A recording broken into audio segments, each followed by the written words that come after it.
Good evening from Washington, D.C., and thank you to those of you joining us from around the world for news from a Catholic perspective. I'm Lauren Ashburn. President Trump says North and South Korea have his blessing to discuss ending the decades-long war between the two countries.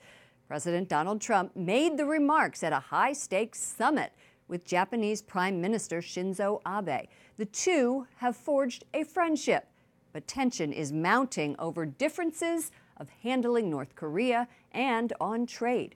Tonight, the leaders are meeting at President Trump's Mar-a-Lago resort in West Palm Beach, Florida. And that is where we find White House correspondent Mark Irons, who is traveling with the president. Good evening, Mark. Good evening, Lauren. The president has met with Prime Minister Shinzo Abe. More than any other world leader, the White House is expecting a very positive summit here over the next couple of days. But Prime Minister Abe is showing some concern with the president's plan to sit down with the North Korean leader Kim Jong-un. And President Trump is saying that when it comes to trade, Japan is not playing fair. Great guy, friend of mine. The president tweets, "I'm in Florida and looking forward to my meeting with Prime Minister Abe of Japan, working on trade and military security." The leaders will discuss the president's upcoming meeting with North Korean leader Kim Jong-un, something of concern to Prime Minister Abe. He worries President Trump will allow North Korea to keep its short-range missiles, which are still capable of reaching Japan.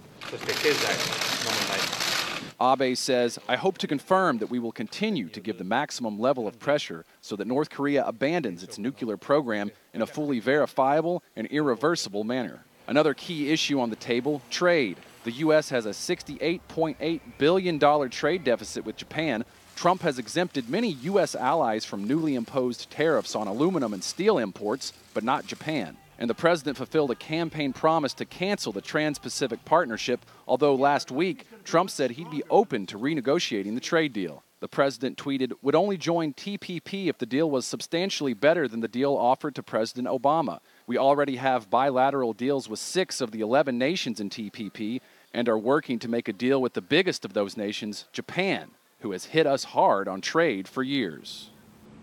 Today, the White House Chief Economic Advisor Larry Kudlow says the administration would like to reach a free trade agreement with Japan at some point, but he's also downplaying the idea of the U.S. re-entering TPP, saying at this point it's more of a thought than a policy. Lauren?